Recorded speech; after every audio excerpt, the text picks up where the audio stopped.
Live in the markets with Trader Nick. In this show, Nick will cover the latest market trends, whether they're rising or falling. Stick around to hear about trade ideas, latest news, and much more. Remember that trading involves risk and is not suitable for all investors. Today's stream is made possible by our partners and sponsors. If you're looking for a new broker, trying to get funded, or looking for a trading community to join, consider checking out the links in the description below. By using these links, you'll get access to great products and be supporting the channel. And now, it's time for Live in the Markets with Trader Nick.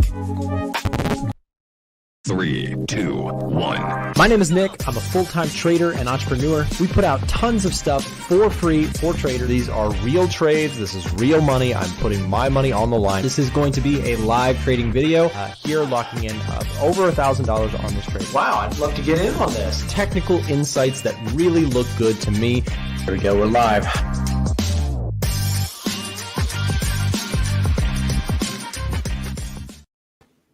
Oh, the stream's starting. It's time for a big day in the market, you guys. Welcome back, everybody. Where did I go? My camera just went on and went off right away. Hold on, let me fix it. Camera. I need to unplug and plug it back in. Give me just a second here. We'll figure it out. I think it's coming back, perhaps. We'll get it sorted out, guys. Give me 1 second. Make sure the webcam is in. I just need to rejoin.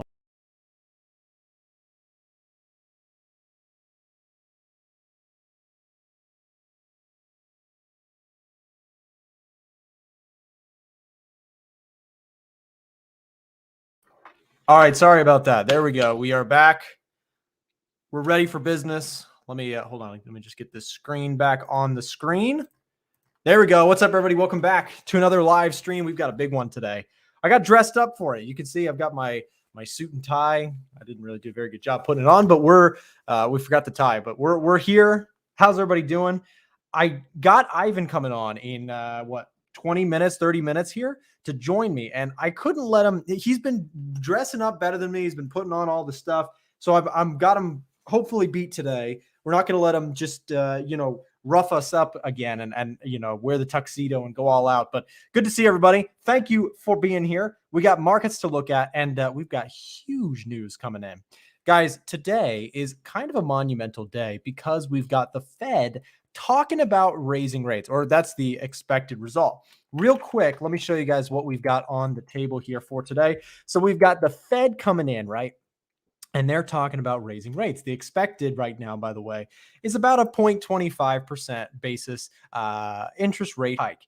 Now, what that's going to do to markets is in question, right? Right now, we've got a whole bunch of things that we've got to factor in, take into account if you're talking about what the news is going to do to the dollar, what it's going to do to the stock market. There's so many things that, we've got to talk about before the actual news starts coming. Now at 2 o'clock, we're expected to see some volatility. Now at 2:30 though, we have the meeting. So we've got really a good bit of time here. We've got the next hour or so to really go through the markets. In about 30 minutes, we'll have somebody joining in here. By the way, you guys, if I put these on all the way, I look cooler, right? The problem is I can't see the screen like at all. So I kind of have to wear them like an old man kind of thing. But what we're going to do here is we're going to talk and prepare a little bit for this news. Of course, it starts in 30 minutes. If you are day trading, if you're trading anything with the US dollar in it, whether you're trading gold, dollar, yen, pound dollar, euro dollar, we've got to cover those things because this volatility is about to be crazy. So first of all, let's get a good look at what we've got on the table. So for those of you guys who are not sure, maybe you're newer to trading, here's what we're looking at today. We've got the Fed funds rate coming out here at 2 o'clock, which is again in about 30 minutes. We're talking about whether or not the Fed is going to raise rates. The expected right now and almost certainly will be a 0.25% basis point raise, which is basically the forecast. It's the expected value that we're going to probably hear from the Fed for the federal funds rate. By the way, can everybody hear me? Are we all good? Let me respond to some of these comments here. Too much swag. Thank you very much. We're here. We're ready. Today is going to be a crazy day in terms of volatility. I have the same hat. Do you? Well, my dad's from Boston, so I'm representing for today. But anyways, yes. So yeah, I'm trying to outdo Ivan on the dress up. I know we've got him coming on in 30 minutes. So I'm trying to make sure that he's not going to outdo me here today. Nick's been drinking, guys. No, surprisingly, I'm just on a caffeine high. But what we're going to do here is we're going to take a look at some charts. We're going to talk about the markets, and I want to give you guys my full breakdown as to kind of what we're looking at for forecasting what's going to go on today. Now, this has huge implications when we look at things like, for example, the US dollar. So if we're looking at the dollar, right, let's talk about the lead up. Let's talk about the build up, the pressure that we're looking at in terms of the USD right now. When we look at the dollar, what have we been seeing? We've been seeing strength, strength, strength. And more importantly, with just this recent price action, we've actually seen the dollar kind of halt right around the previous highs, 99.3, 99.4. We haven't really been able to truly break out of this level. And that's where today's news comes in, because right now what we've got is we've got a lot of expectations for a strong hawkish USD, right? The Fed is incredibly hawkish overall. We are looking to see what the Fed has to say about current market situations, both domestically, but also internationally. And we're going to try and get into all that. I'm going to give you guys my take on stuff. I'm going to talk about some trades that I'm personally in and some ideas that I'm looking to get in potentially for the news. Don't go anywhere. Today's stream is going to be crazy. We have got a lot of good stuff coming. So buckle in, get your drinks out. If you're drinking coffee, if you're drinking water, if you're drinking alcohol, stay away from the charts. Don't trade or anything like that. But enjoy yourselves. Let's do some analysis and talk a little bit what we've got going on. So the dollar here, right, topping out at 99.3. Couldn't seem to get past it. And today, the question is, can we get something that is incredibly dollar bullish? For example, maybe a surprise rate hike, maybe during the meeting post 2 o'clock, once we get to 2:30, if we have something in the meeting in the first 15 minutes that perhaps is very strong on expected growth, perhaps international concerns is something that we could hear from, right? And right now, we're trying to get a feel for what the Fed thinks in terms of how the international effects of Russia and Ukraine could potentially impact domestically the economy here in the U.S. That's something that is on the docket. On top of that, we are entering into a rate hike cycle. When that happens, what that means is the faster we hike rates, usually that's going to be strong for the US 10-year. It's going to be strong for the US dollar. And that's what we've been riding right now. Right now, we've got some technical analysis that we've got to talk about for the dollar. Even if price pulls back, personally, I'm still bullish on the dollar. And if we do see something like a bearish reaction to something that happens 2 to 2:30 today, it's possible that we could find some opportunities to potentially go long the dollar. And more importantly, I'm just long biased. I'm not looking for shorts or anything like that. But if you are short biased, what I would be saying is you'd probably be looking for a failure here.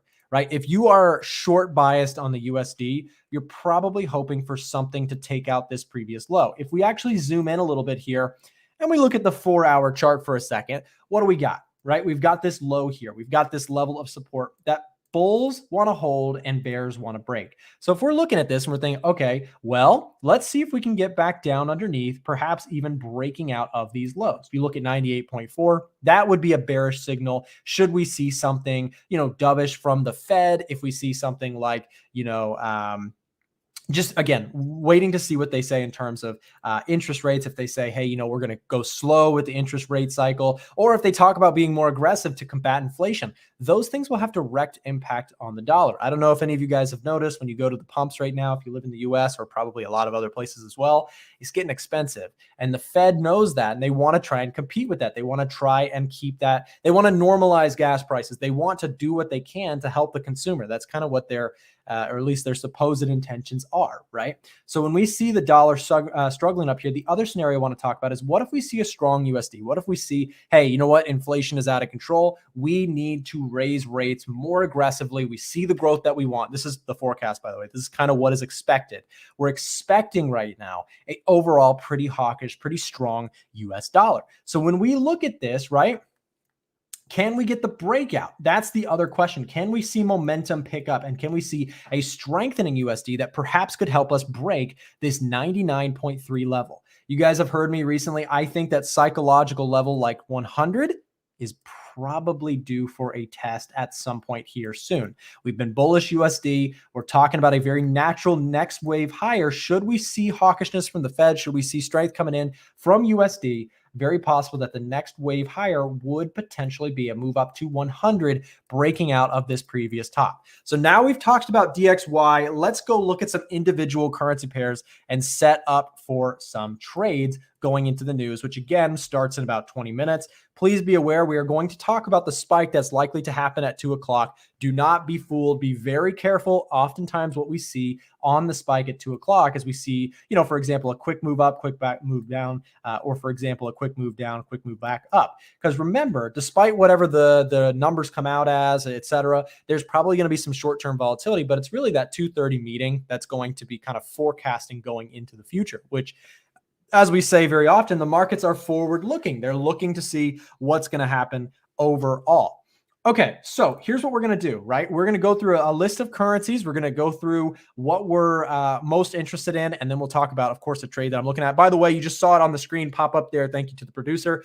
Hit that like button if you're enjoying the stream. We've got 800 people overall watching the stream. Do me a favor. Let's run that like button. Let's run that thing into the stratosphere. If you would, it's completely free to do these streams, or for you guys to watch these streams. If you enjoy the content, help us out. We're trying really hard to make this content the best it can be for $0 to watch. Smash the like button. Subscribe to the channel if you're new.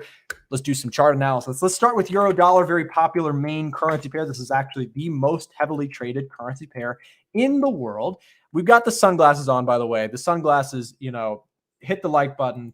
Thank the producer. Thank all the stuff going into these streams. Just hit the like button for us. It really does really support us. Okay. So here's the euro dollar. Let's get a trend analysis going first. 4-hour chart still trending lower. Real strong downward pressure here. And the question is today, are we going to see a stronger USD, which could act to perhaps break us out of this short-term counter trend to the upside, by the way? We've got this upward trend on the, on the 1-hour chart. You're seeing a little bit of strength here. You're seeing some bulls come in and try and prop up the price here. The question is, can we get USD strength from a hawkish Fed that could perhaps sell us underneath these lows? I think that if we can take out these lows, we start seeing price movements back down underneath, it's very possible that we could see kind of a next wave lower and making a move back down to the previous low. I don't think it's out of the question, despite, the euro being very hot to the downside. I think that this acts as a weak retracement overall and perhaps could just be kind of that fade we're seeing before the overall trend does continue.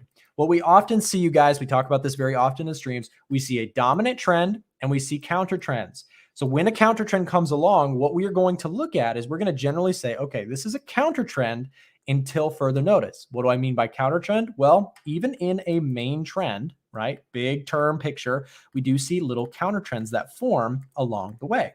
Now, this is a bit of a bigger counter trend. Now, the question is this counter trend something that you should be looking at selling? Well, again, we don't try and assume what's going to happen next too much. We look for signs. And what we're looking for here is perhaps this lower high concept to continue. We've had a lot of sell pressure coming in. The question is, can we hold where we currently sit? And more importantly, can we break back down and start forming those lower lows? As we often talk about in trend structure, we are looking for lower lows. We're looking for strength here to the downside to persist to try and ride that momentum continuing forward. So for example, let's say we get a big move here down. We get a strong USD on the news release. You could be looking to trade the aftermath, looking for continuation plays. Of course, as always, trade safe. Don't be stupid. Don't go all in or anything like that with this news coming. This is likely to be very, very crazy in terms of volatility. So please, guys, if you are trading right now, if you're trading in USD pairs, especially if you're day trading, be very, very careful that you don't get yourself into a bunch of trouble. We will take a look, by the way, at things like gold. We'll take a look at the pound dollar, etc. Real quick, you guys, I do want to just do something here. We're going to do a giveaway right now. While we've got people on the line before this thing goes, we've been looking for more people to join our VIP group. If you're not already in the group, what we do inside of our A1 Trading Discord is we share all of our trades and, more importantly, why we take those trades. Let's do a giveaway right now. So here's what you do. All you got to do to enter the giveaway is we're going to pop in a Telegram chat right now to send a message to Emily. She is one of our representatives here, and she's going to be handing out, you know what? It's a big day. Let's do this.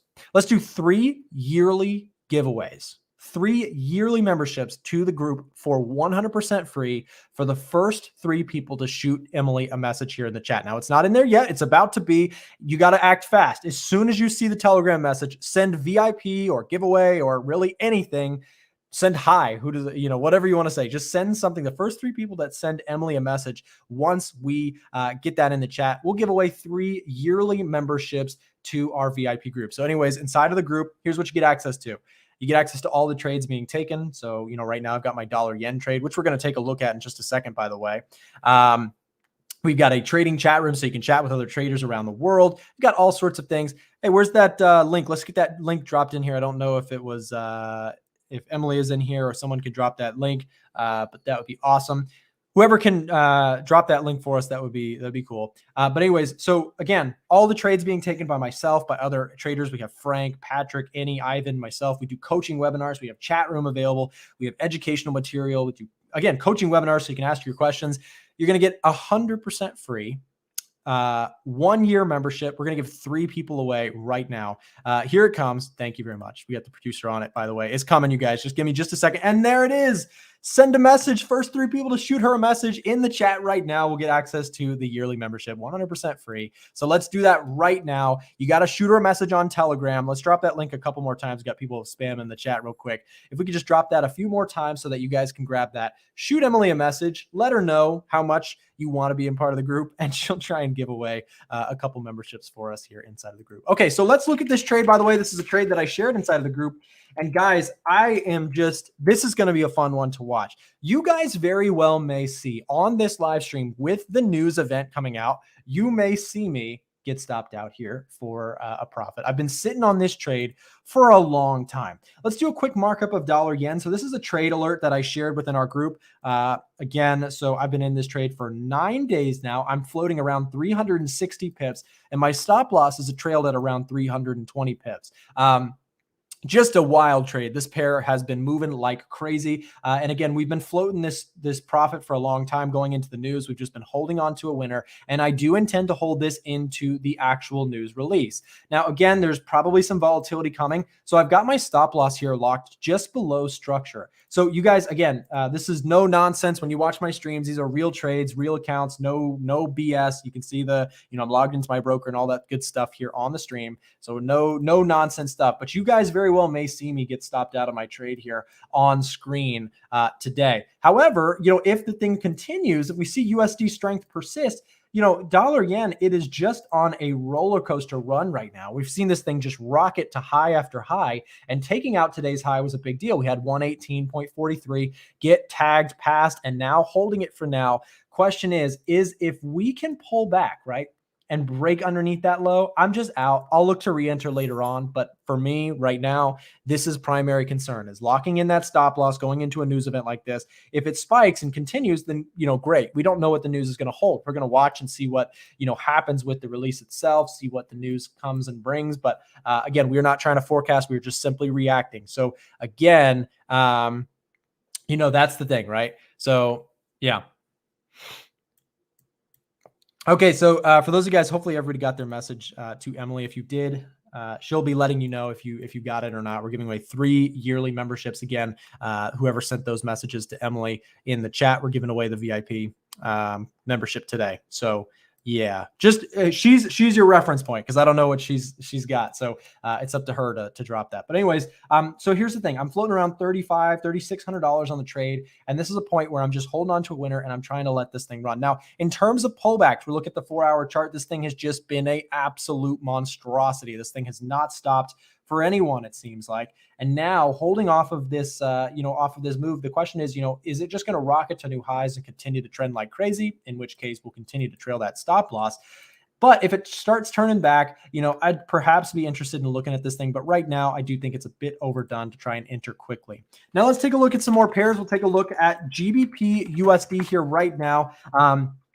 Let me know, by the way, you guys, can we do a quick poll? What do you guys think about the USD? Are you bullish on it or are you bearish on it going into the news? By the way, we got 1,000 people in here. While you vote on that, which the vote poll will be up in just a second on the chat room, guys, hit the like button if you're supporting the stream. It really does help. We got 1,000 people in here. That is crazy. So thank you for being here. Okay, so GBP USD, for those of you guys who trade it, this thing is likely to move a lot on the release of this news. Now, right now, we're looking at the 1-hour chart. We've seen a bit of a pullback here for the pound dollar. Now, my personal opinion, again, we're going to have to wait to see what the news actually carries, if this thing wants to break out or not. But as we currently stand, we've got price tagging around a level of resistance. In fact, if we draw a fib from the swing high to the swing low, we're also sitting around the 61.8 to 50% retracement off of this move. We're in the context overall of a downward trend. So for me, as price pokes up in here, I'm very cautiously looking at this with more of a sell bias than a bullish bias. Now, of course, again, big warning signs. We do have news coming around the corner in about 10 minutes or so. We're going to start seeing this market probably move a substantial amount. So, if you're looking at the GBP USD and you're very aggressive, perhaps you're selling in this area. But again, just very cautious, because again, the news spike is coming and we are probably going to see the pound dollar move a lot, you guys. Do you trade the pound dollar, by the way? Let me know in the chat. I'm curious to see who is trading it or not. Joshua says, I'm up 360 pips on GJ thanks to your strategy with aggression trend, Nick. Hey, Joshua, that's awesome, man. Congrats to you. That's really cool. The dollar's going to crash soon. Well, Shillinator, we are all waiting to see. The news is coming. We're going to see together. Dollar crashing, in my opinion. We're going to see. Again, we don't know exactly what's going to happen. I heard Saudi Arabia will trade oil with China in CNY, or the Chinese yuan, instead of dollars. Well, that's speculation. There's not a confirmed thing there. It's just something else to think about on the horizon. If that does progress, then perhaps the dollar becomes weak. But for the time being, we're staying with the current. Question for gold. Gold is up because war thing and inflation concern. And if the inflation tackles interest rates at downside power. Hey, Yuhen, thank you very much for the, I believe, is that Hong Kong dollars? Is that right? 50? How much is that? Is that the, hold on. HK 52 USD. How much is that? Do I know? That's six USD. Thank you very much for the donation, by the way. So to answer your question, I'll pull that up right now. We'll jump ahead to gold just because you asked. No problem. Thank you very much, by the way, for the donation there on the stream. So here's the thing. Let's talk about gold here for a second. We do have to talk about gold. We were planning on doing it anyways. So let's discuss this gold move here recently. I know a lot of you guys are very interested in gold right now. So let's start with the daily chart and then we'll walk our way down. The gold market has, in my opinion, in the short term, been a bit of a sell. This move on the sell side is a bit concerning. I'll tell you why. We had this thing pop off of fear. And what we know about fear is that fear kind of looks like this. It goes very fast and then it dwindles. We had fear across the board with war with Russia and Ukraine. That's been a driving force with gold right now. And it's perhaps what we're seeing is we're seeing a bit of cool down, again, tentative, because none of us know the future with the Ukraine and Russia situation. We're seeing a potential drift back down with fears around Russia and Ukraine. Now, again, the Fed is about to speak on all of this stuff, so they're going to give us their take on it. But for me, I am still bullish on gold tentatively, but again, probably more interested on a pullback. I do like the 1900 round level that Ivan and I discussed in a recent stream, which, by the way, is actually very close. We're talking about currently sitting at 1909. 1900 is right here at consolidation around that 61.8% retracement, which, if you're looking at the daily chart, it does look like it's probably wanting to test. Again, momentum here is to the downside. And if we look at this thing to the 4-hour chart, you guys, we've seen the momentum kind of dying off. Look at the moving averages right now, and you can see that beautiful upward trend. Nothing was stopping gold until just recently, where we've actually seen a bit of a fade back the other direction. Now, maybe you don't like moving averages. Well, maybe you like trend lines. Again, there's different styles for different people. But here's the trend line. You can see kind of a same story. We are seeing a similar concept where the market has sold off to the point where pullbacks don't seem to be being bought as aggressively for now. Now that can change, especially if we come into an area of value, perhaps like the 1900 level, big psychological level to discuss. We'll see if we can find some bulls there. But again, we've got news right around the corner, which is likely to move markets dramatically. So we don't want to assume what's going to happen next. If you're trading gold on the lower time frames, just a heads up to anybody who is joining the stream now. If you are trading anything with USD in it, whether it's XAU USD, Euro USD, dollar yen, dollar Swiss, pound dollar, if you're trading any pairs that have USD in it, be very, very careful, because news is about to spike. And if you're over leveraged, you're going to be in a bunch of trouble if you're on the wrong side of a trade. So please, again, we don't know what's going to happen with news. News can be very sporadic, very seemingly random in the short term. what we're going to do here in this stream, don't go anywhere because we've got a lot to do. We've got Ivan joining us in just a few minutes here for the actual news. What we're going to do is we're going to watch the news together, and we are going to be looking to manage the trades that I'm currently in. So I said already, I'm in this dollar yen trade. I'm sitting in it. I'm going to be managing this trade. You guys might see me stop out on camera. So if you want to see me get stopped out, we'll see. But, we don't know the future. This is the thing about trading, right? A lot of times you'll see people on the social medias, YouTube, Instagram, they'll act like they know what the future holds for the markets. We don't talk about that. We preach something a little bit different here on the channel. We talk about reactionary trading. We go with the flow. We ride the trends. We go with what is happening. We don't try and assume what's going to happen next. So with that said, here's the thing. Let's look at one more pair, a little bit of a boring pair for some, but this thing has been trending very well. Here's dollar Swiss, and dollar Swiss has been something very, very interesting recently. We've seen this thing attempt to break out of a longer term channel, and this is actually what we've done. Check it out. We hit we hit resistance, and we've actually been able to break out of it after months of struggling to get outside of this range. This is a big deal on the longer time frame. If you watch the Swiss franc, we're testing back at the previous high here. This is a major level of resistance. But as we come into these levels, if there is something incredibly hawkish for the dollar, if we see strength coming in, anything like that, if we can break levels like this, the dollar has fresh demand. And that's what we are really, we're really wondering about here. Again, the big question is going to be, is the Fed going to pay attention more domestically to GDP growth expectations here in the US, or are they going to focus their conversation more towards international conflict? How is Russia and Ukraine going to impact the US? Because again, remember what the Fed does. It works to serve the American consumer, right? That's their primary goal, is to keep inflation low, which again is a major concern right now. Again, we've got an incredible inflation problem around the world. I saw some people mentioning what gold price. Hey, can you guys do me a favor? What does gas? How much are you paying for gas where you are currently at? Can we just do a quick experiment in the chat here? Let me know how much you are paying for gas in your country. So let me just say right now, 429 USD per gallon is what I pay. I know you guys don't, a lot of you guys don't use gallons. Some of you guys do. I'm paying 429 USD per gallon. Let me know how much you guys are paying. I'm curious just to see what you guys are paying wherever you are in the world. By the way, guys, we've got just a few minutes here before the news. If you guys, we mentioned the VIP group earlier. If you guys have any questions about the VIP group before the news comes in, make sure to send a message to Drew. Again, inside of the group, you get to see all the trades being taken by myself and our other top traders. We have a lead analyst, Ivan, who's joining us in just a few minutes here. He does coaching webinars and answers questions, works with members. I watch them myself because they're very refreshing and helpful just to keep up to tabs with what he's talking about globally and market-wise. So again, if you're not already in the group, we did a giveaway earlier. Can we do a bonus giveaway? This time, let's do it with Drew. Let's change it up. Okay, so we did 3 yearly memberships just a minute ago. Let's do one more bonus yearly membership. First person to send a message, send VIP to Drew. We're going to drop his chat right now. You guys, grab the free membership. We're giving away a whole bunch of free memberships today. If you would like to join the Discord, it is an exclusive group that is paid, but we're going to give away a free copy right now of the membership for 1 year. Hit that up. There's the link. Take advantage, get access. Best of luck. Let's drop that link a couple more times because we got so many chats coming in right now. Guys, we've got to bring him in. Here he comes.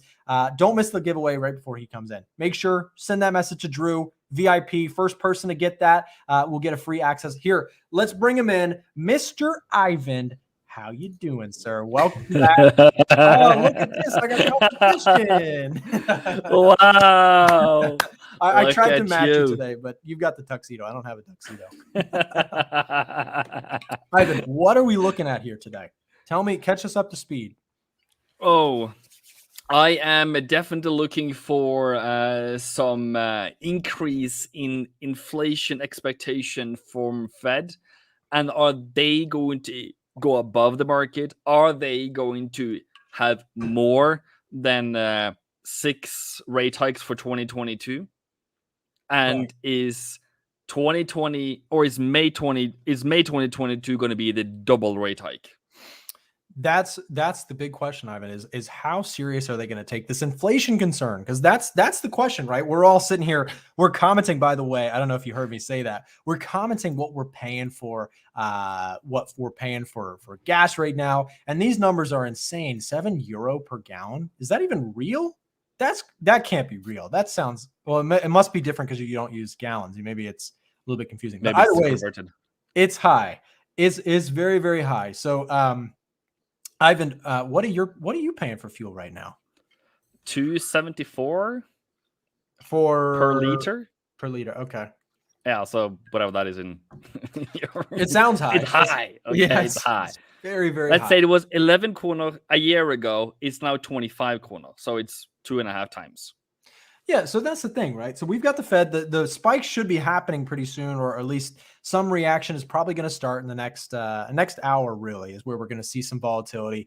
Ivan, we've got, of course, the meeting that starts at 2:30. Probably that first 15 minutes will be very impactful. So, what's your thoughts right now? If you want to share your screen or whatever you're looking at? I shared a little bit of my take on things, but I'd love to just get your take and kind of what you're looking at right now with USD in mind.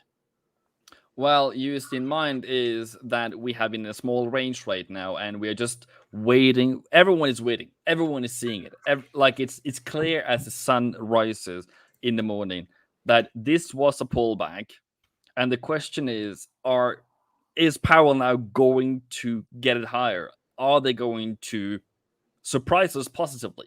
But actually, I would be fine with just being at expectation and nothing else than that.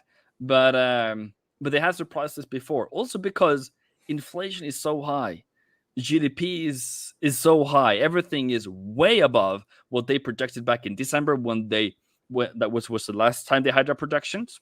So it's above anything. So we have to just see what they say. Well, and here's the thing, Ivan. I was listening to Gary came on the channel earlier, and he was giving a spiel about how, we've seen places like New Zealand raising rates aggressively. And there's this argument for, hey, what's the Fed waiting on it? And even though, 0.25 basis points is pretty much expected. And did we get that, by the way? Is the news out? We got it there. We have it now. So I'm just gonna pull up the statement itself. If the website can load, that's always the nicest thing. Sometimes it takes a second. So if you guys, by the way, anybody in the chat who has information for us, drop it in there. It came out 0.5%. Is that fake news? 0.5? They raised the raised as it was supposed to. Okay, right. So no update on my end, at least on the. They raised rates, right? There it is. 25 basis points. So let's see what they say. Everybody hold their breath. Just reading. Indicators of economic activity has continued to strengthen. Job skins has been strong, and they acknowledge the jobs. They acknowledge the unemployment rate. They acknowledge the inflation is elevated as supply and demand imbalances related to pandemic. High energy prices, border price pressure. That is kind of what you were to expect. And then they are talking about Ukraine causing tremendous economic and human hardship. The implication on the U.S. economy is highly uncertain, but in the near term, invasion relating to events can likely create additional upward pressure on inflation. So they acknowledge that too. And then they are going down to see where they actually increase their interest rate. Jump from it. Yeah. So here it is. The voting monetary policy, they are the vote was preferred in this meeting to raise the target range by 0.5% to 0.5 to 3/4, which is wait a minute. Am I seeing wrong? I think it's 0.5%, man. We're getting everybody in the chat. It's actually 50. They did a double. Yes. That's better than expected. That is, and that's why we're seeing USD react. Okay. What's going on? We're slow today, Ivan. It's okay. Yeah, that's DXY positive. Oh my gosh, we lost Ivan. Oh my god. Ivan, we lost it. There you are. Okay. Yeah, no, that's big news. I was What? just saying, I'm sitting here as you're speaking, and I'm seeing all these charts moving like crazy. Oh my goodness. This dollar yen Didn't trade see is that still one coming. No, that was a surprise to the market. Obviously, we're seeing kind of a reaction here. What's the S&P 500 doing? The S&P 500, I've been coming down pretty hard right now here.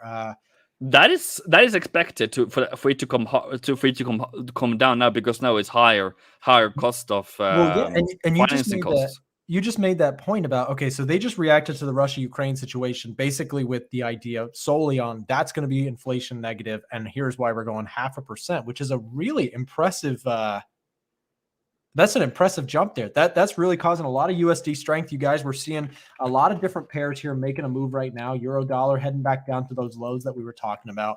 GBP USD reacting as well. We're seeing that sell pressure coming in right now. We are USD expecting CAD, 7 rate hikes this year, so that is more than the market expected, actually. yes. USD CAD popping off the lows here. USD JPY still flying. Oh my goodness, this thing is just going crazy. Look at that. It's moving my screen. That's a good day. That's a good day. That's a good day, bro.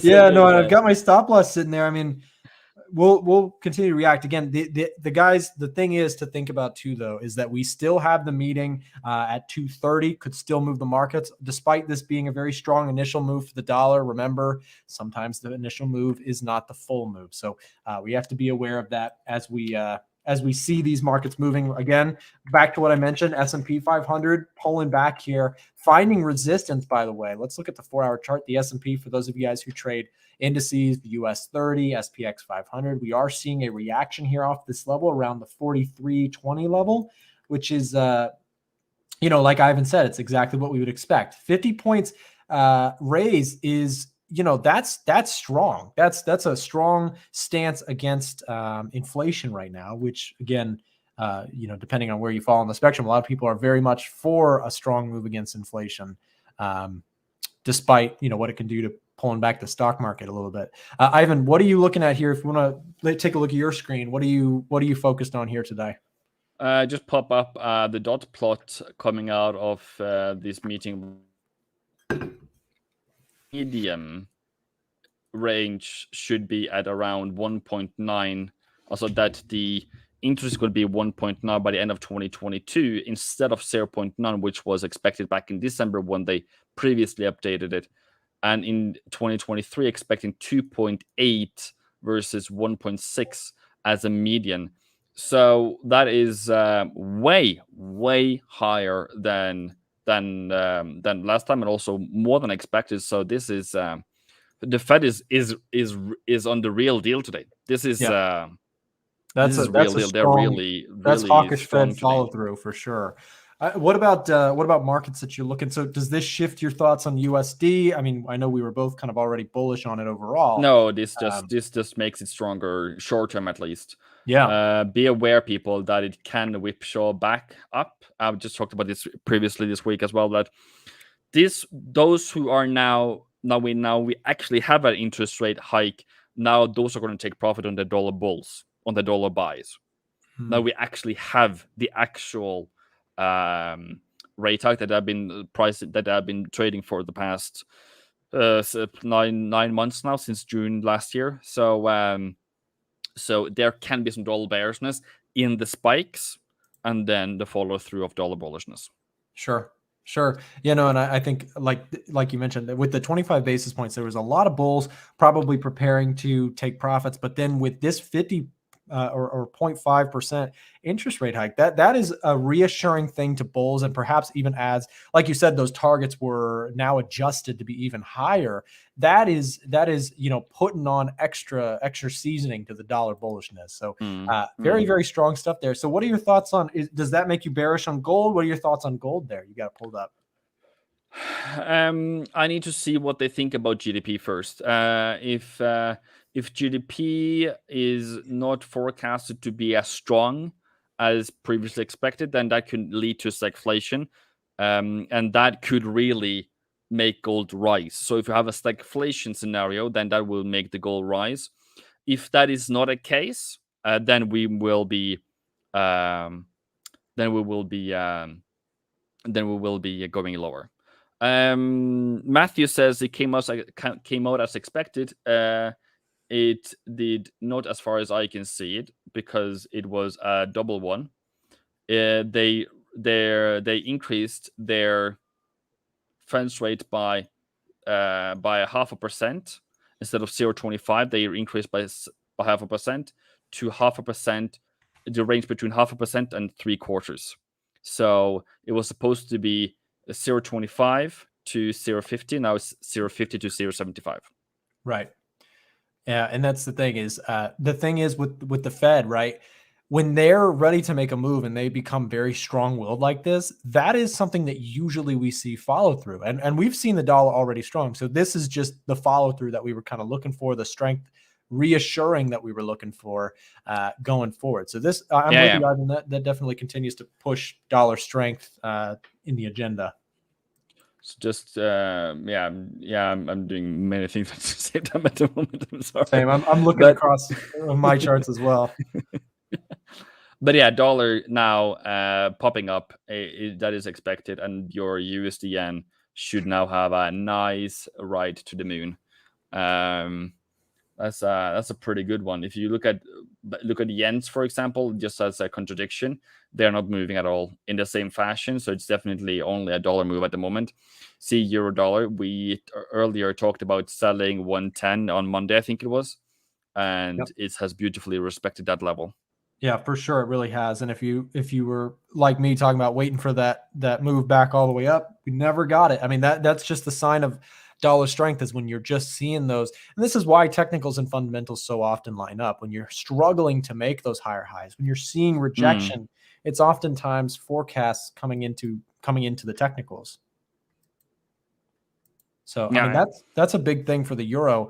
Taking out those, we're looking to see if we can get, in terms of euro dollar, a move back down. I think if we can switch it to my screen just for a second, a move down to this level is one that I was talking about earlier on in the week with looking at euro dollar. The question is now, we've got a pullback here. We're seeing some strength for the US dollar, which is helping to reassure the longer term trend. The question is, can we actually break this pattern of higher lows? And if so, from a technical analysis perspective, the next target in mind for me is a move down to 1.09 with, of course, the longer term perspective. Should things continue to stay dollar bullish, which again can take some time to play out. We're getting this news now, but this news could perhaps react for the next week, right?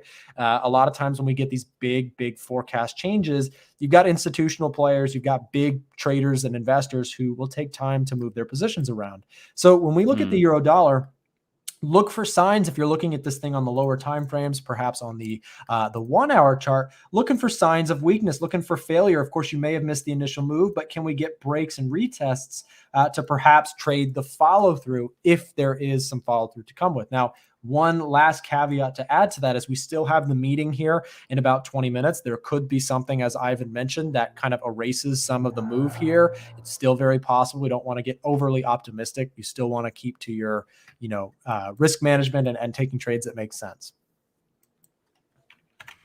I'm just. That's crazy, man. That is a wild. I'm just reading the comments. I might have actually read the descendant. I thought, okay, whatever. Then I re-edit what I just said, and I'm going to go back to that they have only done what they were supposed to be doing. I do apologize for that, people. I can see the comments.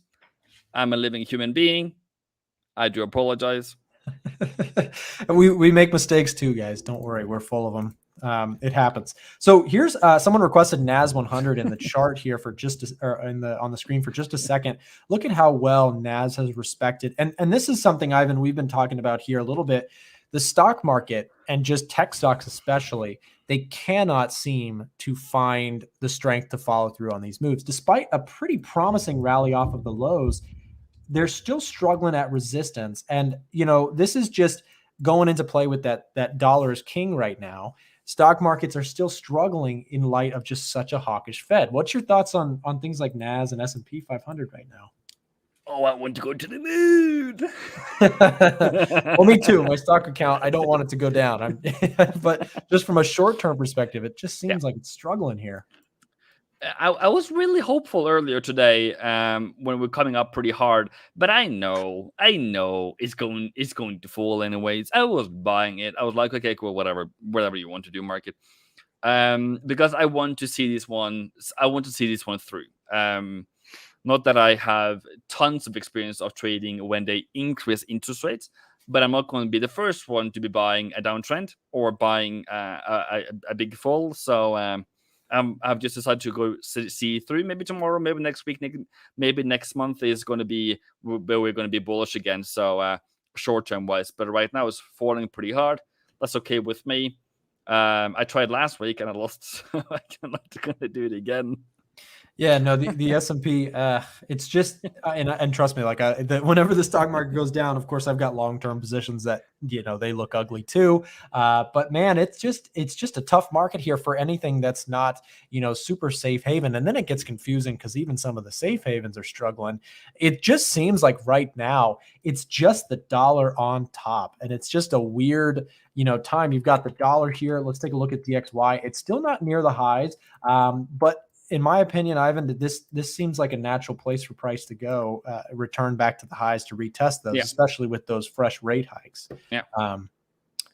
Yeah. I mean, because with that new information, higher rate hikes than expected, incredible hawkishness. It seems like a very natural, first stop would be to return back to those highs.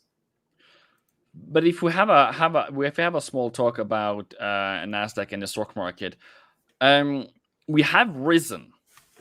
How many percent? I don't remember. I almost have to check, but we have risen too many percent all the way since, I don't know, since COVID hit. So if you're saying, well, it goes down, what is it, 20% or it goes down 12%, does it really matter that we have risen 148 since the bottom, and now we're just having a pullback of 20%? Is it really that bad? Like, the market has done so well, and if we can't survive in a small correction, because we have to have a better price, we have to have a better price. Right. No, and that's exactly right. I mean, the thing is, you make a great point when you pull back when you peel down the onion, you look at it, it's like the stock market has had an incredible run, and we are entering into a tightening cycle. If we take a look at things, like the US 10-year, we look at, the dollar strength, everything going on right now is pointing towards a tightening cycle, strengthening Fed, tightening Fed, and all of that stuff does put pressure in the short term on the stock market. And, it's something that they don't want it to crash either, but it is expected. It's normal to have a healthy pullback in the context of a rock star stock market that we've seen the last, 10 years, really, especially in the last 2 years. Because you have to have the market repricing that there is going to be, at least because everything is future, and that we are going to have a 2% interest rate in 2 years or in 1 year. So the market has to reprice itself. It's almost by law. And for those who's saying that the market did what's expected, I know, I see you. I've corrected myself, and as I've seen you, and everyone else that says I was wrong. Okay, cool. We're good on that. We can continue to move forward. So for me, it's just a wait and see. But also, throughout Tesla, throughout Facebook, throughout Google, and all those major companies that just went. Yeah, for real. I mean, we have to we have to give the market some breather. Like, what else are we gonna do? Yeah, no, exactly. It's probably due for some pullbacks. And again, you look at things like Chinese stocks right now, Ivan. Oh, yeah, Alibaba was a bit of a more of a. Oh, you know what's sad is I own this stock. Not a ton of it, but I own some of it. Oh man, that's a rough one. But of course, I also own things like Tesla, I own things like Apple, and things like that. We could have a whole nother stream. Look at that, mate. Look at it. Yeah, I know, right? It's fantastic. It's so resilient. But with currencies in mind, with this latest news, I think that short term, you look at stuff like the DXY, you look at the dollar, and you say, okay, I don't want to be fighting this stuff. I don't want to be going against this flow, because right now you look across the board at different currencies, And it just is the US dollar on top again and again. And so many people will get caught up trying to fight the major move to try and, go against the big player in the game right now, which is that US dollar. And when it changes, you guys will see us here on the live stream. We'll change our tone. When there's a reason to be shorting USD, we'll be doing it. But right now, it's just a tough game to play fighting King Dollar, it seems like. But I also want to say, though, generally speaking, we have had quite a good fall until this time. Oh, and yeah. We are not at the peak of euro dollar. If we switch it to dollar, we have had a long run. And as long as this still continues, are we going to be blind and be like, well, this is going to fall now? Can you see how high it is supposed to be falling? Also, the trend is your friend, as our motto is basically, and we're just doing our job. We're just trying to get our bills paid. That's what we do. That's exactly right. And the thing is, right, when we look at something like the US dollar and we look at what's in front of us, and we've been doing this for a while. We've been chatting about this a long time. When we see stuff like commodities rising off of, a war concern, or we see something like a very hawkish Fed, our first reaction is not to say it's overdone, it's going to go back the other way. Our first reaction is to say, okay, how can I, with a calculated risk, be a part of that action and not risk the whole farm to get involved, right? Because if you're just buying the US dollar at the high, assuming that it's going to fly higher, that's way riskier than, the move was here. The move was, in hindsight, of course, but really it is always better in my view, and probably in Ivan's as well, to get that discounted pullback, to create a calculated plan with why you're going to take the trade you're going to trade, and then act on it, stick to it, ride it for what it's worth. If we want to switch to Ivan's screen, it looks like you've got something to share here as well. So here's DXY. I can promote this free indicator for 2 seconds here. It's only that those. That's a buy zone. That's a buy zone. That's a buy zone. And what's that? A buy zone. We have been in a healthy uptrend. We are supposed to just go higher, but as I would always say, when it comes to the next comes to the press conference now, this can turn lower. So even though if you have profits right now, even though if you bought the spike now, it can go against you. So be sure that you don't risk more than you can, that you can sleep well at night. And for those who is crying out for gold, I'm going to take away my beer points now. What do we see? What is the protection? What is it? It is downtrend. The peak has happened. We don't see any more stories of that will send gold higher. We don't have any new wars. We don't have any new rockets being sent out. We don't have any new attacks. So gold will then in the end fall. And now with the dollar bullish and maybe also the lack of stagflation, which I'll see what Powell says, but with the lack of stagflation theme, gold is then supposed to be falling more. So, exactly. Ivan, I've got to add one thing to that too that I would just want to say, and you make an excellent point with there's no new developments, there's no major headlines, and that's what needs to happen for gold to rise, right, guys? We've seen gold monumentally increase the last few months off of new terrifying information, right? We're calling it what it is. It's a fearful driven asset. And when we see things like Russia's crossing the border, they're piling up troops, they're making a move on Ukraine, that stuff is what causes gold to go up. When you see a lack of that, even no news can be bad for the gold price. We're seeing that fear, which was peak height, now dwindling and slowly declining. And that's why we're seeing gold price go down from a fundamental perspective, at least. That's kind of what I see going off of what Ivan was saying there. Yeah, I agree. We're doing glasses now. Everybody got their glasses on at home? Yeah, no. This is just a crazy day, Ivan. This is 0.5%, really. I mean, and you said, what was it, 7? No, it was just 0.25. Okay, I read it wrongly. but the 7 rate hikes, is that correct? Yeah, that is still correct. Yes. That is. I didn't read that. I read that on the squawk, because that is correct. But that is more bullish than expected. That is definitely something that's not been priced in at the moment, that was not priced in before this meeting.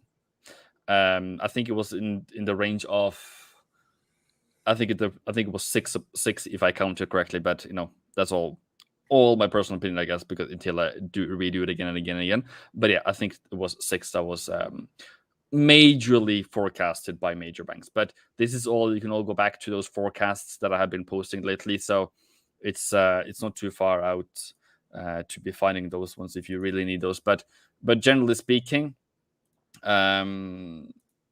we have 5 minutes until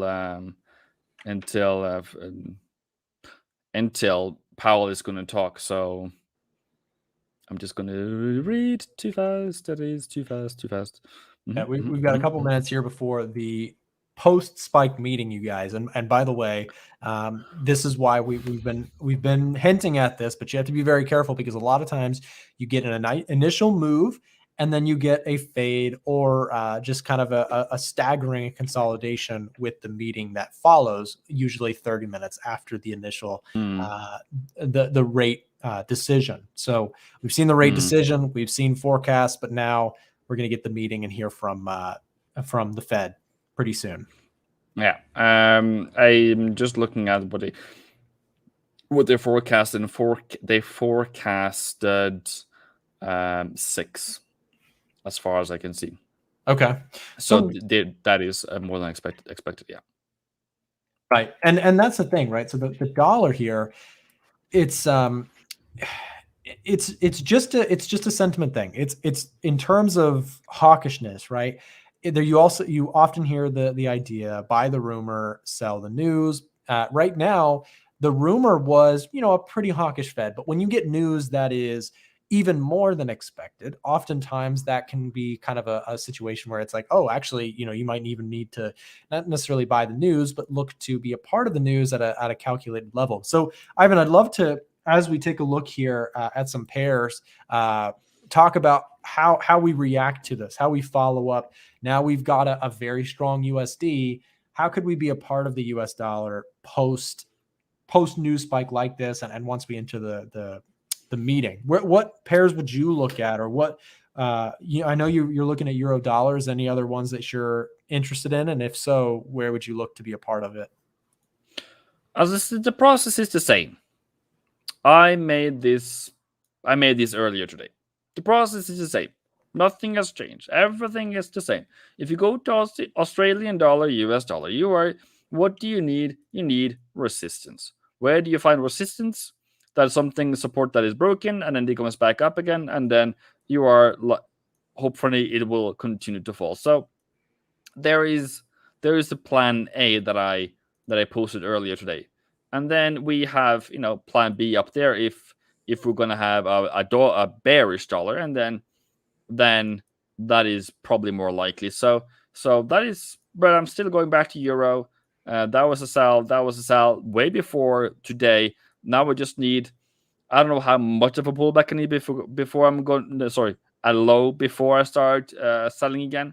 But I definitely need price to hold this high if I'm going to be aggressive on the short term. And I want us to at least break below 109 so we can see continuation to the downside if I'm going to do Euro USD.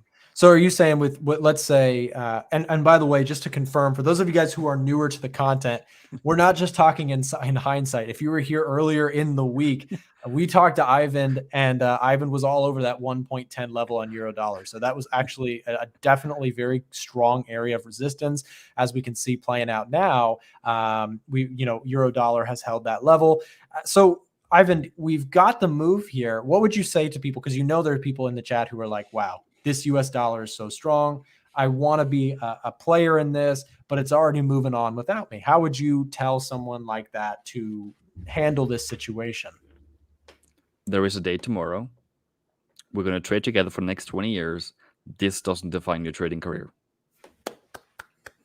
That's excellent points. Exactly. Guys, don't let short-term FOMO ruin your account. So many people will see something like this and they're like, oh my God, if I don't get in on this, I'm going to miss the best move of my life. But exactly what you said, We've got tomorrow. We've got pullbacks. Pullbacks always happen at some point or another. There's an opportunity to get involved even if you missed the initial move. So definitely good stuff and very, very true.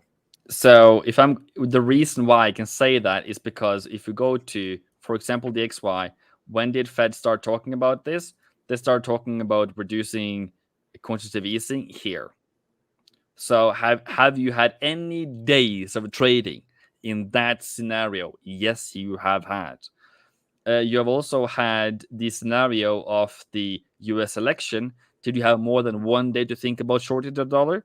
Yes, you had way more than one day to short the dollar. So even though if you have let's say a breaking news, you have to look into it. How long is this going to last? Now we're going to go into rate hike cycle. How does that affect the market? Is that going to continue strengthening dollar? Probably yes. Is there going to be dollar bearishness? Yes, there is, but mostly dollar bullishness. So there is going to be trades for both sides. So even though if you miss today, Monday is still coming, Friday is still coming. You still need to work on your process. That is what I'm going to say to most of you guys because I'm seeing your trading plan, your trading history, and I love when you follow your process, when you're doing your job, and have received that lately, and it's just amazing to see. But it's also heartbreaking to see that you blow accounts, you buy at the wrong place, buying it at the wrong time. My best advice there is calm down. This doesn't define. I don't want this to define your trading career for the foreseeable future. That's exactly right. And what I loved you said about that is you pointed out two tangible situations, the US election, the quantitative easing reduction. Those moves, you guys, these fundamental trends that we talk about so often on the channel, we do this every single day because we see big fundamental moves, but the reaction, the process of actually trading those moves is not something that if you miss this 15-minute candle that moved in your favor, that doesn't mean that you missed the entire story, right? There is still more ways, even if you missed the initial move here, to be involved. Now, of course, we've been dollar bullish. We've been trading this thing, but we've been doing it for months on camera. If you guys have been one of the people who have been coming to these live streams, hanging out on the channel, we've been doing this for a while, and we're doing it so that you guys can jump in here and learn something, hang out with us. Again, we've got all this stuff coming to you, and now we see, Ivan, we're shifting gears here a little bit. Of course, with everything coming in here, we've had the Fed numbers come out. Now the question is, what's the follow-up meeting, and what could it do to the dollar here? I'm just going to share my sound, I think, or I don't think I've shared my sound. I don't know if we can hear it or not. Let's see.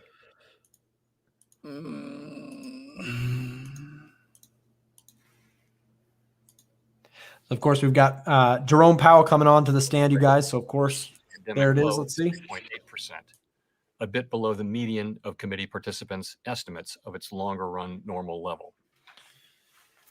The improvements in labor market conditions have been widespread, including for workers at the lower end of the wage distribution, as well as for African Americans and Hispanics. Labor demand is very strong, and while labor force participation has increased somewhat, labor supply remains subdued. As a result, employers are having difficulties filling job openings, and wages are rising at their fastest pace in many years. FOMC participants expect the labor market to remain strong, with the median projection for the unemployment rate declining to 3.5% by the end of this year and remaining near that level thereafter. Inflation remains well above our longer run goal of 2%. Aggregate demand is strong, and bottlenecks and supply constraints are limiting how quickly production can respond. These supply disruptions have been larger and longer lasting than anticipated, exacerbated by waves of the virus here and abroad, and price pressures have spread to a broader range of goods and services. Additionally, higher energy prices are driving up overall inflation. The surge in prices of crude oil and other commodities that resulted from Russia's invasion of Ukraine will put additional upward pressure on near-term inflation here at home. We understand that high inflation imposes significant hardship, especially on those least able to meet the higher costs of essentials like food, housing, and transportation. We know that the best thing we can do to support a strong labor market is to promote a long expansion, and that is only possible in an environment of price stability. As we emphasize in our policy statement, with appropriate firming in the stance of monetary policy, we expect inflation to return to 2% while the labor market remains strong. That said, inflation is likely to take longer to return to our price stability goal than previously expected. The median inflation projection of FOMC participants is 4.3% this year and falls to 2.7% next year and 2.3% in 2024. This trajectory is notably higher than projected in December, and participants continue to see risks as weighted to the upside. The Fed's monetary policy actions have been guided by our mandate to promote maximum employment and stable prices for the American people. Our policy has been adapting to the evolving economic environment, and it will continue to do so. As I noted, the committee raised the target range for the federal funds rate by 1/4 percentage point and anticipates that ongoing increases in the target range will be appropriate. The median projection for the appropriate level of the federal funds rate is 1.9% at the end of this year, a full percentage point higher than projected in December. Over the following 2 years, the median projection is 2.8%, somewhat higher than the median estimate of its longer run value. Of course, these projections do not represent a committee decision or plan, and no one knows with any certainty where the economy will be a year or more from now. Reducing the size of our balance sheet will also play an important role in firming the stance of monetary policy. At our meeting that wrapped up today, the committee made good progress on a plan for reducing our securities holdings, and we expect to announce the beginning of balance sheet reduction at a coming meeting. In making decisions about interest rates and the balance sheet, we will be mindful of the broader context in markets and in the economy, and we will use our tools to support financial and macroeconomic stability. As we noted in our policy statement, the implications of Russia's invasion of Ukraine for the U.S. economy are highly uncertain. In addition to the direct effects from higher global oil and commodity prices, the invasion and related events may restrain economic activity abroad and further disrupt supply chains, which would create spillovers to the U.S. economy through trade and other channels. The volatility in the financial markets, particularly if sustained, could also act to tighten credit conditions and affect the real economy. Making appropriate monetary policy in this environment requires a recognition that the economy often evolves in unexpected ways. We will need to be nimble in responding to incoming data and the evolving outlook, and we will strive to avoid adding uncertainty to what is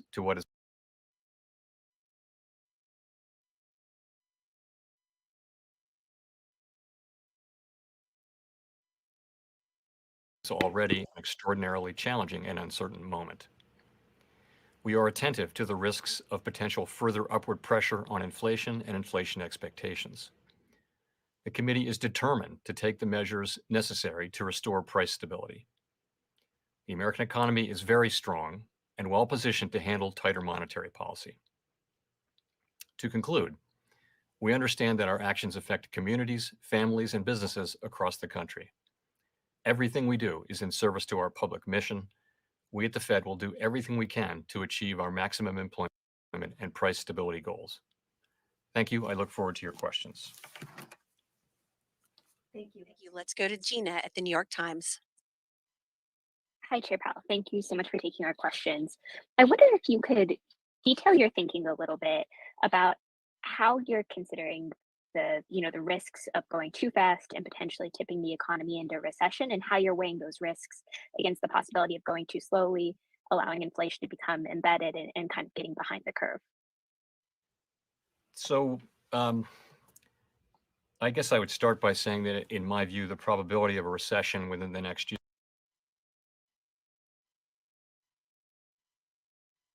year is not particularly elevated. And why do I say that? Aggregate demand is currently strong, and most forecasters expect it to remain so. If you look at the labor market,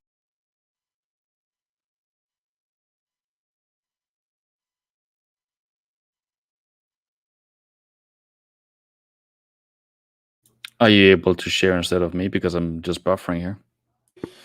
Also I very, pulled it up. I was getting some of the similar buffers. I don't know if it's a stream thing. very high levels.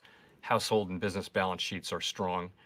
And so all signs are that this is a strong economy, indeed, one that will be able to flourish, not to say withstand, but certainly flourish as well in the face of less accommodative monetary policy. So I guess that's how I would say I'm looking at that. Of course, the objective is to achieve price stability while also sustaining a strong labor market, and that is our overall objective. But we do feel the economy is very strong and well positioned to withstand tighter monetary policy.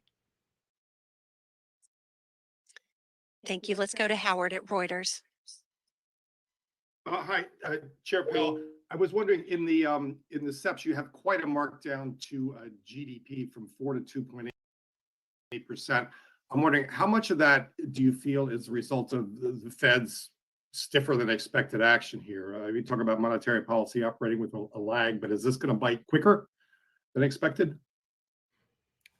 I don't think that's a big piece of it, actually. I think some of that is just an early assessment of the effects of spillovers from the war in Eastern Europe, which will hit our economy through a number of channels. Highly uncertain, but you're looking at higher oil prices, higher commodity prices. It'll be so that we think that will weigh on GP to some extent. So that's part of what moved those assessments down. I think generally monetary policy works with a lag, so some of that would also be in there. But remember as well that 2.8% is still very strong growth. If we think that the potential growth rate of the economy is somewhere around 1.75%, 2.8% is strong economic growth. It would have been one of the strongest years, in fact, of the last expansion. So while it's lower than last year's 5.8%, it's still quite strong growth. So I would say it's quite a strong forecast. So in that context, what would trigger you to go faster or slower on the rate hikes? Ongoing increases doesn't really tell us whether this is going to come in bigger chunks or evenly paced through the year. Yeah, so the way we're thinking about this is that every meeting is a live meeting, and we're going to be looking at evolving conditions. And if we do conclude that it would be appropriate to move more quickly to remove accommodation, then we'll do so. I can't be perfectly specific about it, but that's certainly a possibility as we go through the year. Thank you. Thank you. Let's go to Rachel at the Washington Post. Thank you, Michelle, and thank you, Chair Powell, for taking our questions. I'm curious if you can be specific on when you expect to see inflation will start to come down, especially with the combination of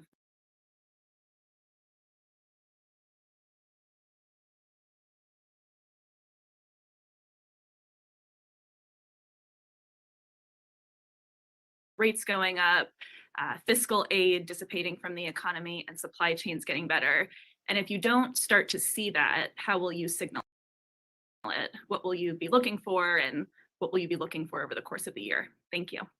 So I guess I would say that at the if you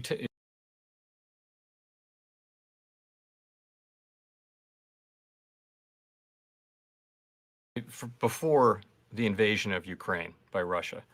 So let's go back to that. I would have said that the expectation was that inflation would peak sometime in the first quarter, maybe the end of the first quarter of this year, and then maybe stay at that level or a little bit lower, and then start to come down in the back half of the year. So now we're already seeing a little bit of short-term upward pressure in inflation due to higher oil prices, not natural gas a little bit, but not so much for us since we have our own natural gas supply, other commodities prices.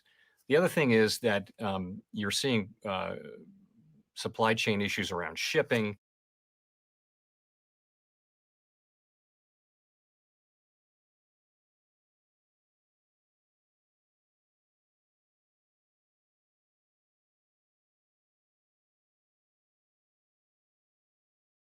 And around, lots of countries and companies and people not wanting to touch Russian goods. So that's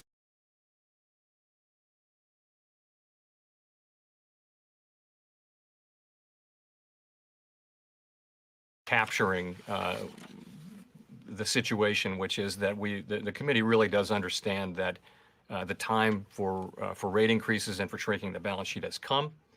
And I would just say, I would go back to the economy is very strong, as I mentioned, tremendous momentum in the labor market. We expect growth to continue. It's clearly time to raise interest rates and begin the balance sheet shrinkage. And I just wanted to say that as I looked around the table at today's meeting, I saw a committee that's acutely aware of the need to return the economy to price stability and determined to use our tools to do exactly that. You couched it in terms of real rates. I would say, if you look at the SEP, you've got people getting close to or even above, in many cases, their estimate of the longer run neutral rate. So I understand that doesn't do it for real rates, but if you go out a year or two, many people are in their forecasts are having tight policy from a real interest rate standpoint. So that's something that we're focused on. Of course, it's a highly uncertain environment, and you know, we don't know what's going to happen, but we do know that we're going to deploy our tools to achieve our goals, and that includes the price stability goal. Let's go to Victoria at Politico. Hi, Chair Powell. So looking at the summary of economic projections, you all have inflation coming down over the course of the year to 4.3%. And then you also have rates going up to what appears to still be below roughly what would be estimated to be the neutral rate, although I know that's a little bit uncertain. So I was just wondering, how much of inflation coming down do you see as actually being as a result of the Fed itself raising rates? And then also, if I could just ask, given that Sarah Bloom Raskin withdrew her nomination, what do you expect to do with the regulatory portfolio? Do you expect to assign a governor in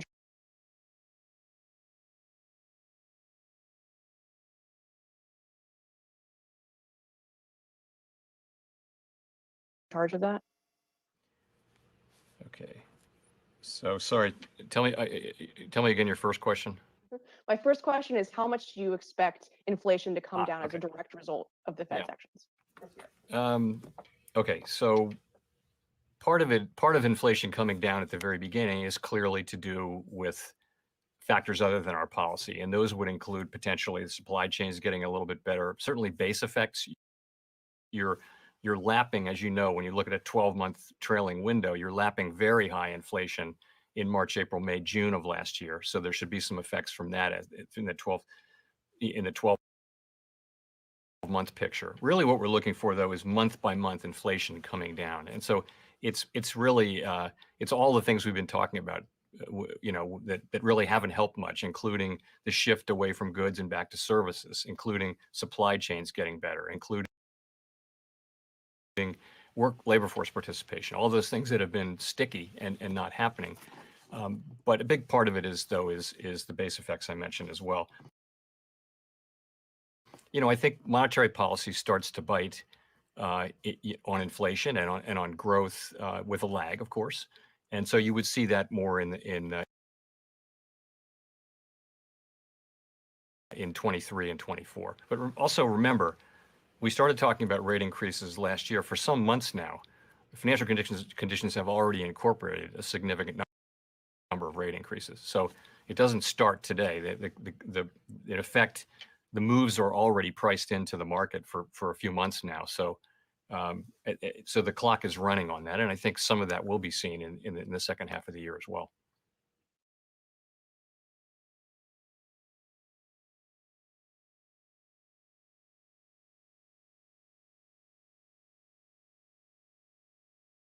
We're making do with the situation we have, and a good number of things have come straight to the board for approval. Let's go to Neil Irwin at Axios.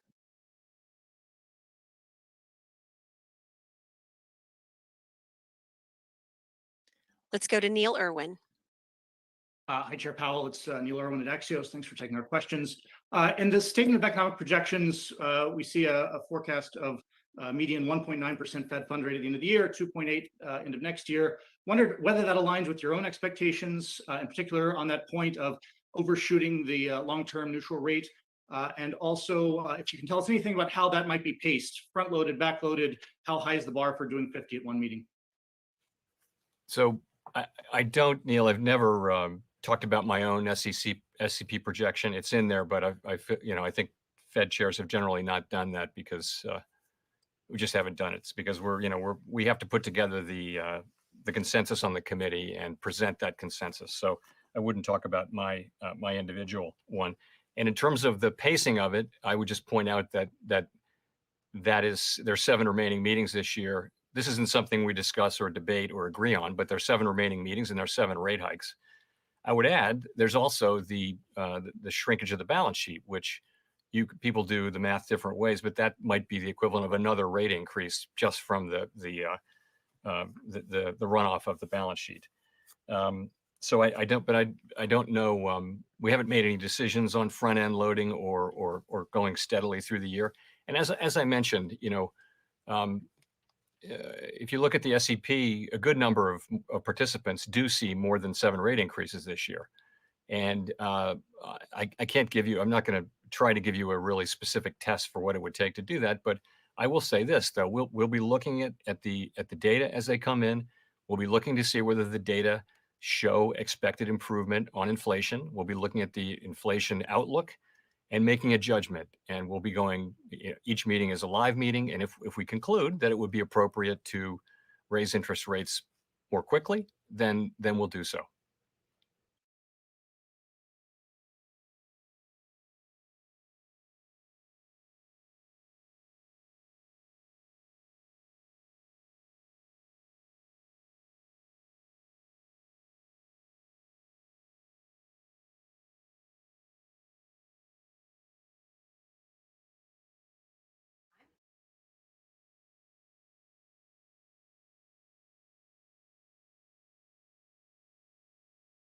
Nobody say anything?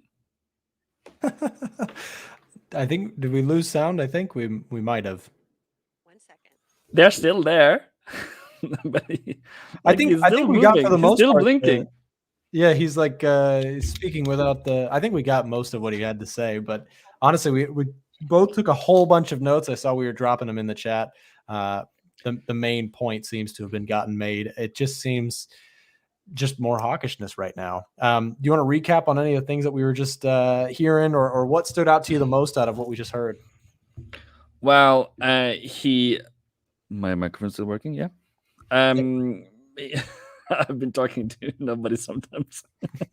So recap for me though, it's they see the stronger economy, they see the stronger inflation coming in, they see prices going to develop higher, or they see oil being high, they see the prices being higher, so that it's appropriate for them to start doing the interest rate hikes. They see 7 for this year.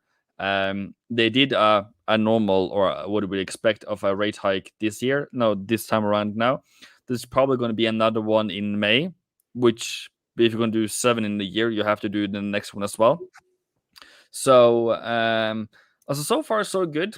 Not many more unexpected news than that. So and then he's talking. He's generally just explaining things right now. So yeah. Yeah, and just to add to that, I think that the thing that I was kind of interested on personally paying attention to in this, from what he had to say, was I was trying to see if he wanted to go more internally, like domestically with the US and growth projections, or if he wanted to focus more externally, internationally. And it stood out to me that he started with international concerns, like you just said, with commodity markets and Japan and Russia, or not Japan, Russia and Ukraine, talking about invasions and commodity price risings, and his willingness, basically the Fed's willingness to be nimble on this, his assurance that the US economy itself, very, very strong and willing and able to handle tightening monetary policy. All those things seem to be pretty, optimistic for a US dollar. And then, also he mentioned, he doesn't foresee recessions, things like that. Of course, they always will say things like that. You never know exactly because no one knows the future. But I think overall it sounded, pretty strong expectations from the Fed for me. Is there anything else you wanted to talk about or add before we move on? No, I'm just looking at the comment section. What do we have? It's sell the rumor, buy the news, and and and Casas is asking why dollar is pulling back is for the fifth time we're mentioning today or in this past week. This volatility now it went higher is not necessarily that anything has changed. It's just that we went higher as we were expecting, and then what comes next now is up to the market. If it now starts to fall, well, cool. That's a buying opportunity for us. Nothing has changed for our buys. We are on track. Right. Right. We're seeing exactly what we were talking about earlier. You see the initial spike, oftentimes that pulls back, and there's opportunities within there to still catch moves, even if there is some volatility in the meantime.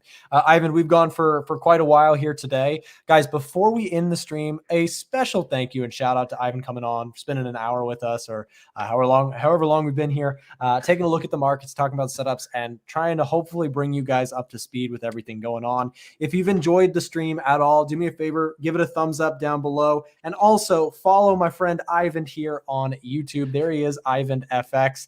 Follow him, subscribe to him. Again, let's go rate his channel a little bit. Just go search up Ivan FX. If you liked his commentary, if it was helpful to you in any way, shape, or form, make sure to subscribe to this channel as well as to Ivan. We've got more free content coming your way. Again, 100% free. There it is. Got the dance. Not only is he better dressed than me, he's dancing on screen. I just can't keep up, Ivan. I'll get there someday. Guys, again, go blow him up. Give him a follow. Check out Ivan FX on YouTube here. Ivan, thank you very much for coming on, man. Thank you very much. We'll see you next time. All right, guys. So that is going to wrap up the stream here today. I hope you got something out of this. We had a lot of fun. We did some dancing. We dressed well. It was we wore some sunglasses. We messed around. We watched Jerome Powell speak about Fed hawkishness and that sort of thing. So of course there are more ideas and things to come here. If you're new to the channel, make sure to subscribe down below. Hit the thumbs up, all that good stuff. And we've got more stuff coming for you in the future. So thank you very much for being here. I hope that you have a great rest of your day, and we will see you back next time. If you're looking for a broker upgrade, we have an amazing offer just for you. Thanks to our partnered broker Axie, you may qualify for a 30% deposit bonus when you sign up using our link in the description below. For example, for qualified clients, a deposit of $1,000 could receive a bonus of $300 in trading credits. They've partnered with us to provide traders with the tightest spreads, lowest trading costs, and a huge range of tradable assets. Markets like Forex, commodities, and indices are all available for clients trading with Axie. Remember to use the link in the description to potentially qualify for the deposit bonus offered and to support what we do here at A1 Trading. Please note, this offer is only available to traders outside of the US. For US-based traders, consider checking out some of the other brokers listed in the description below.